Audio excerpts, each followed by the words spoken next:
Que a boa mão de Deus esteja com você. Sou o professor Rogério de Souza, junto com o Instituto Supera. A disciplina é Heresiologia. Veja só como que nós estamos construindo as aulas para que você possa entender bem a cadência. Primeiro, nós fizemos uma conceituação entre ortodoxia e heresia. Ponto. Depois, nós vimos a existência das religiões, o bloco maior.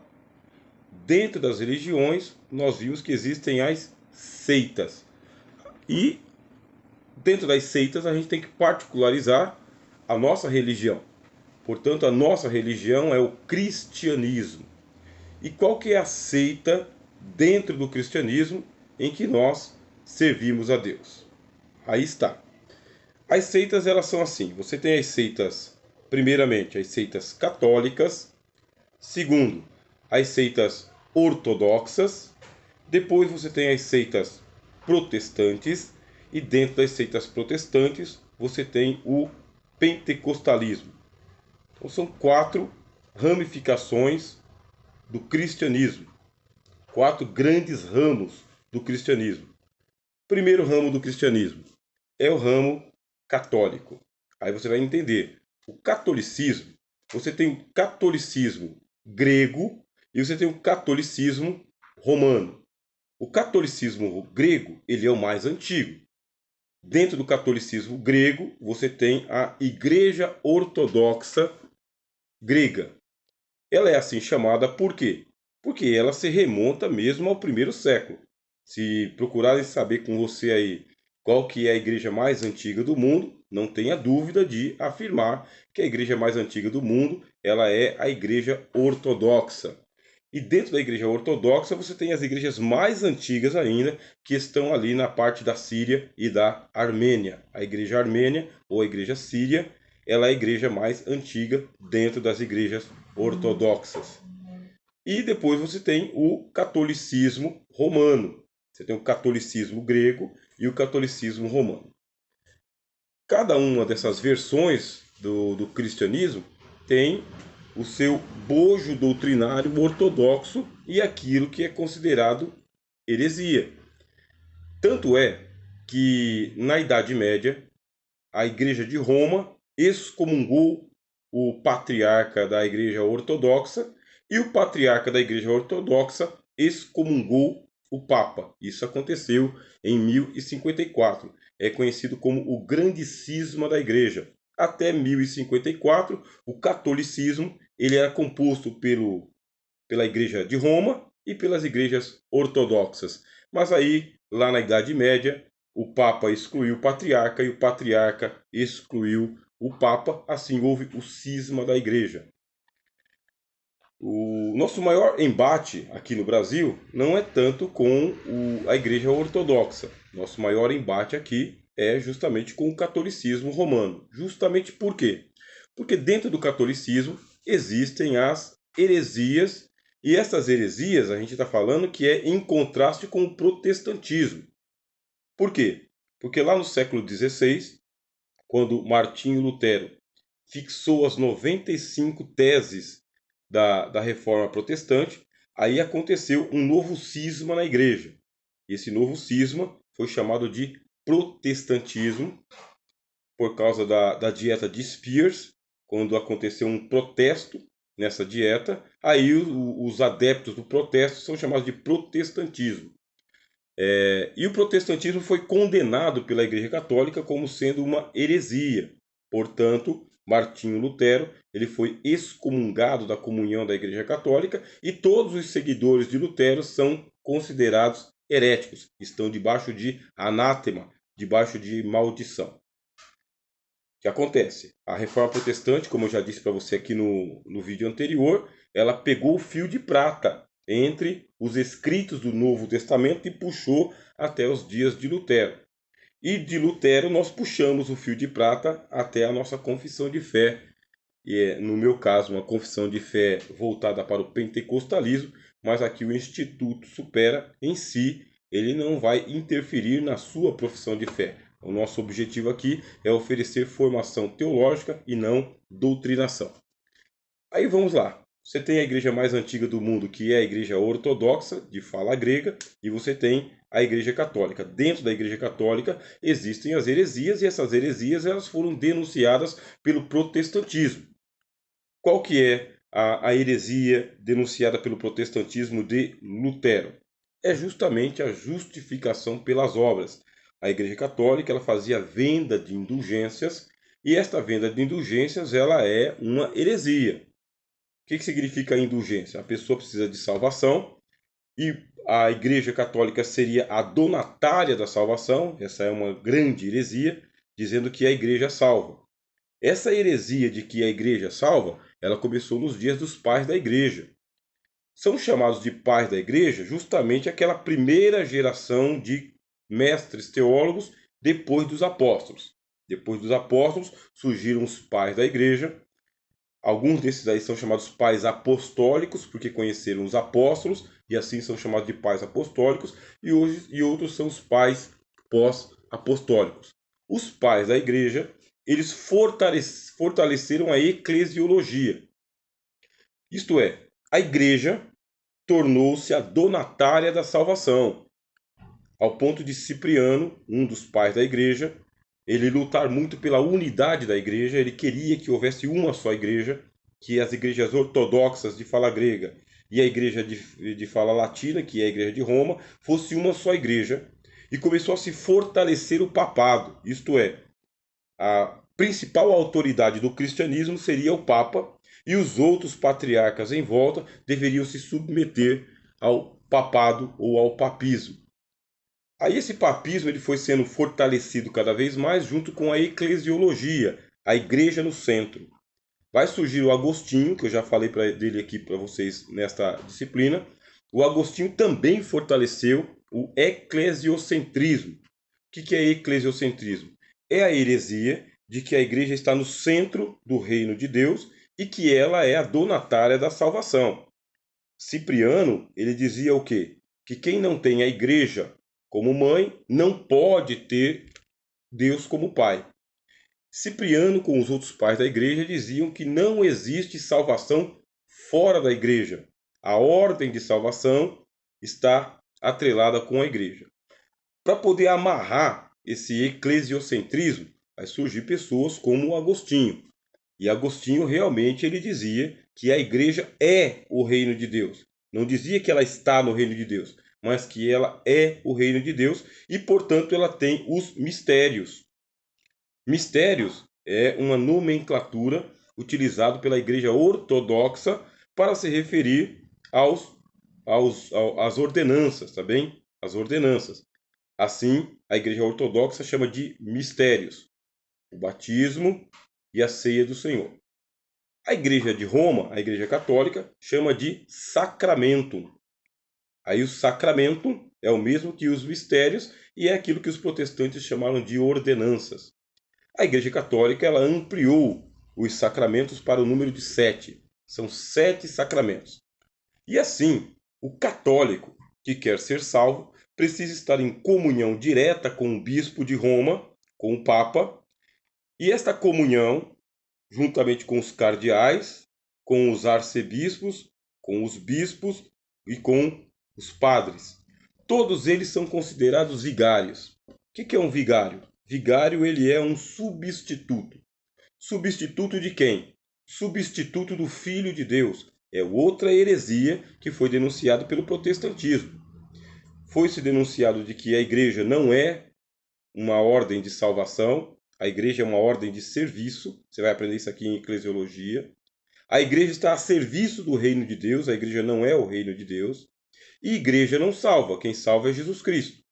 O catolicismo diz, a igreja salva. Como que a igreja salva? Porque ela é a donatária dos sacramentos ou dos mistérios.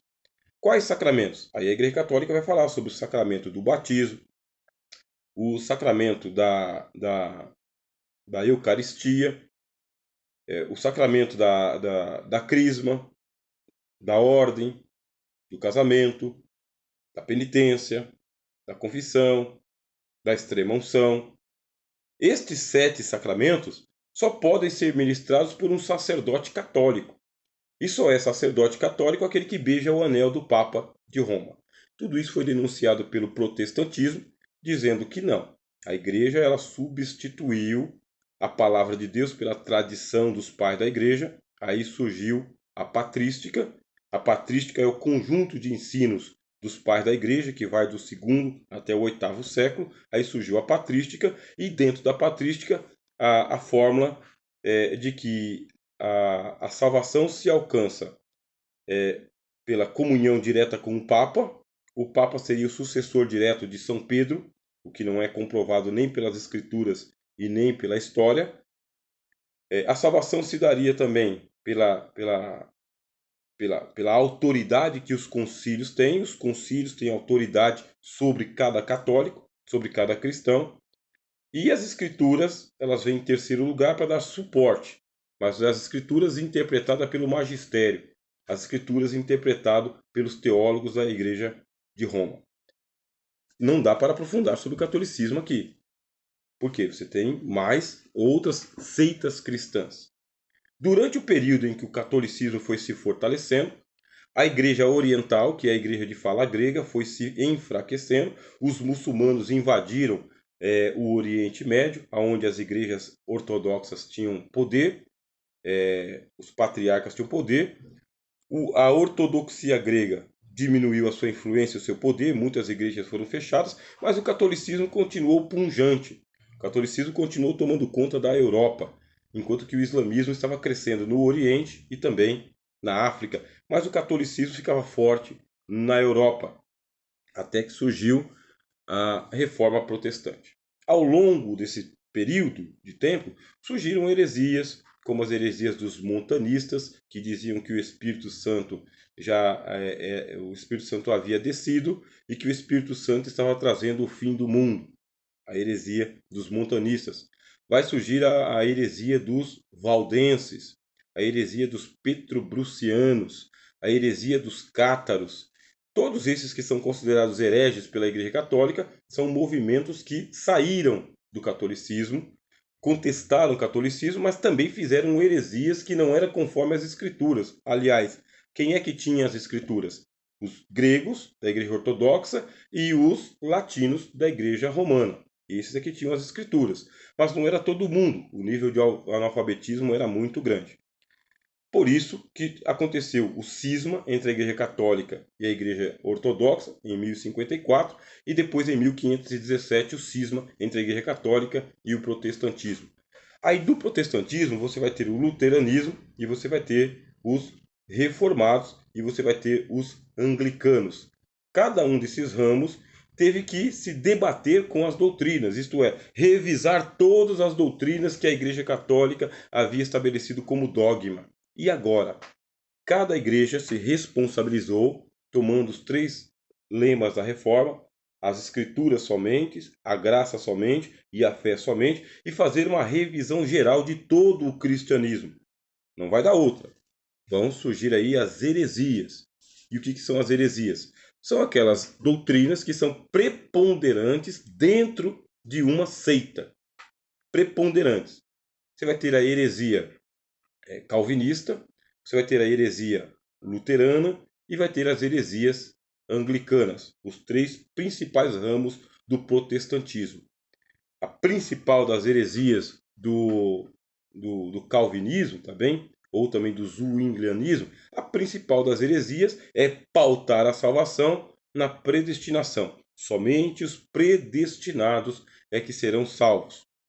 É uma heresia do ponto de vista de quem? É uma heresia do ponto de vista de Jacó Armínios, porque Armínios ele era também um presbiteriano, ele era também um reformado, mas ele contestou a doutrina da predestinação de João Calvino. Assim você vai ter o arminianismo e você vai ter o calvinismo, ou seja, o predestinismo.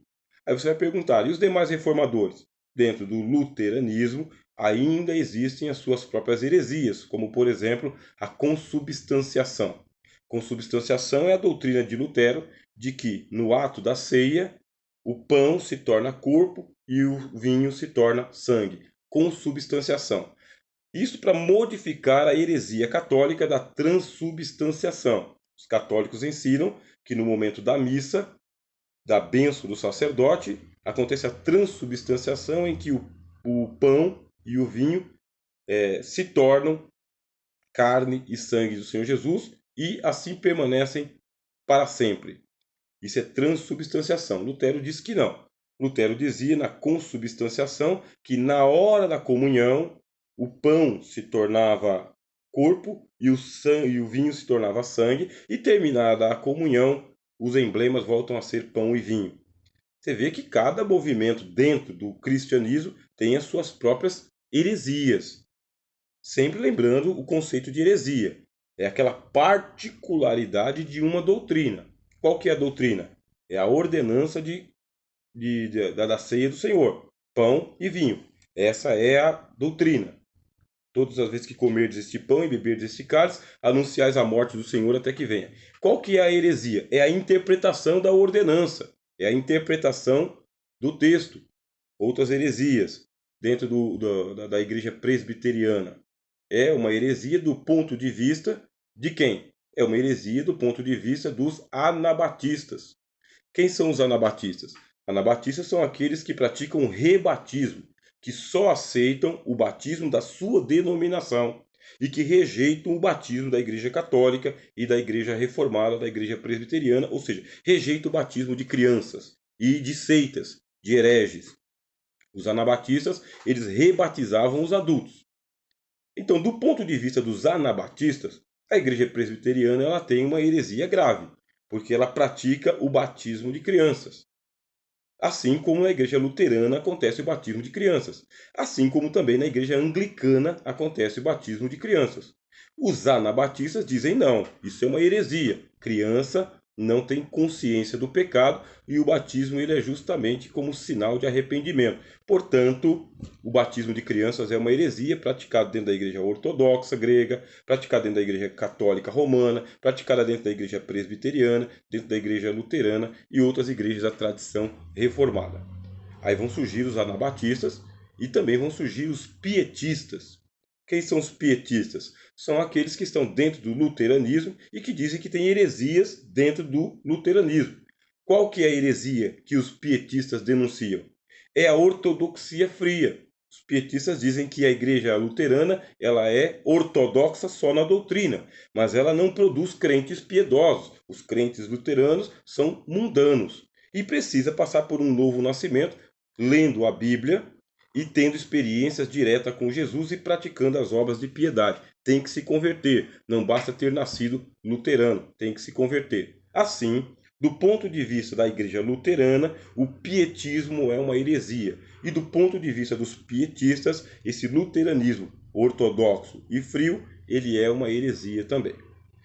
Como você percebe, as heresias elas são particularidades das denominações cristãs. Dentro de uma seita, surgem aqueles que são piedosos, que são devotos, que são aplicados ao estudo das Escrituras e que identifica uma heresia dentro da sua seita. Uma heresia. Aí você tem uma evolução.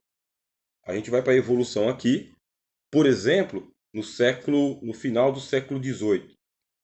O movimento protestante rachou com a Igreja Católica. A Igreja Católica condenou o protestantismo e o anglicanismo, condenou como sendo heresias. O protestantismo ele se espalhou pelo mundo através dos presbiterianos, através dos reformados, através dos luteranos, através dos anglicanos. Lá na Inglaterra surgiram os batistas. E qual que é a ênfase dos batistas? A ênfase dos batistas é de que a salvação pela fé é um ato solitário, existencial, individual. Os batistas eles começaram a ensinar de que o crente conseguia ser salvo mesmo que ele não estivesse na igreja oficial, que era a igreja da Inglaterra, a igreja anglicana. E os batistas eles queriam congregações e não catedrais. Congregações onde os crentes tivessem liberdade de culto e pudessem organizar a sua vida religiosa sem que o Estado estivesse ali espionando e dizendo o que eles deveriam rezar, orar e como que deveria fazer. Surgiram os movimentos batistas, movimentos congregacionais, movimentos de igrejas independentes. E também dentro da igreja anglicana surgiram os puritanos. Os puritanos queriam a purificação da igreja da Inglaterra, da igreja anglicana. Os batistas já queriam uma separação entre igreja e Estado. Essa aí é a diferença. Agora você imagina que você está dentro da igreja anglicana, que é a igreja oficial, e surge esse grupo de crentes dizendo isso, que a igreja tem que ser ordenada localmente e organizada por irmãos e não por um clero. Aí você que é da igreja oficial vai dizer, isso aqui é uma heresia, esse pessoal é um herege, tem que ser perseguido. Foi isso que a igreja protestante fez, que a igreja presbiteriana fez, que a igreja reformada fez, que a igreja luterana fez. E isso que a igreja anglicana fez também. Começou a perseguir os dissidentes da mesma maneira como a igreja católica havia feito com os valdenses, os cátaros, os petrobrucianos, os dominicanos e todos aqueles que eram divergentes do dogma da igreja. Começaram a perseguir mesmo. Os anabatistas eles foram mortos aos milhares. Os moravianos foram perseguidos aos milhares. Os batistas também. Os pietistas também. Os puritanos também. Todo o movimento dissidente dentro de uma igreja, dentro de uma denominação, foi perseguido como sendo herético. Até que a gente vê a dispersão dessa turma pela Europa e também pela América. Os batistas chegaram na América, os puritanos chegaram na América, os metodistas chegaram na América e ali começou o denominacionalismo. Denominacionalismo quer dizer que não tem uma igreja central, não tem uma igreja sede. Denominacionalismo é uma denominação, uma congregação com algumas congregações em volta e a comunhão dos irmãos em torno da leitura da Bíblia e da pregação da palavra. Mas aí vai se pregar o quê? Vai se pregar a Bíblia. Mas qual parte da Bíblia? Aí essa parte da Bíblia vai surgir uma particularidade até que surjam os movimentos realmente heréticos e paracristãos. O que é paracristão? É do lado do cristianismo. Está dentro do cristianismo, mas não se identifica com igreja nenhuma, com denominação nenhuma. São realmente os movimentos heréticos, que vai ser o tema da nossa próxima aula aqui. Esses movimentos heréticos, eles vão dizer que a Bíblia ela é insuficiente. Antigo e Novo Testamento vão fazer contestação da veracidade do Antigo e do Novo Testamento. Vão apresentar um retrato de Jesus diferenciado em relação ao cristianismo histórico. Aquele fio de prata que eu falei para vocês que é entre Paulo e nós aqui, ele vai receber vários nós, vários arranjos, e assim as seitas para cristãs não se identificam como sendo cristãs, se identificam com alguma particularidade da doutrina, reconhecendo que Jesus é um profeta, que Jesus é um Messias, mas não é o único Messias, e é sobre isso que eu vou falar com você aqui na próxima aula. Ao estudar conosco aqui no Instituto Supera, você tem a sua formação teológica, um curso nível básico. Mas a gente está levando muito a sério esse nível básico aqui. Estamos lançando para você aqui várias questões que você vai ter que aprofundar ao longo da tua formação. Aí já estamos estimulando você. Terminou o nível básico, invista no nível médio. Terminou o nível médio, pensa no bacharelado. É bom você ter essa base antes de chegar lá no bacharelado. Tem que investir, tem que aprofundar. Você vê que aqui são diversas disciplinas, cada uma com a sua particularidade, e a nossa proposta é formação e não doutrinação. Sou o professor Rogério de Souza, junto com o Instituto Supera. Essa aqui é a disciplina de heresiologia, é o terceiro vídeo. Agora nós vamos para a quarta e última aula, onde eu vou trazer aqui algumas particularidades desses movimentos paracristãos, ao lado do cristianismo. Tem alguma identificação com o cristianismo, mas não é cristianismo. É uma nova senda, é uma nova proposta. Isso aí, principalmente, quando terminou o século XVIII, iniciou o século XIX, que surgiram os chamados movimentos adventistas. Esses movimentos adventistas, a ênfase deles é a volta de Jesus, portanto, o advento de Jesus. Aí eu vou falar sobre algumas heresias desses movimentos adventistas e também dos movimentos chamados de carismáticos, que dão ênfase no Espírito Santo. Satisfação.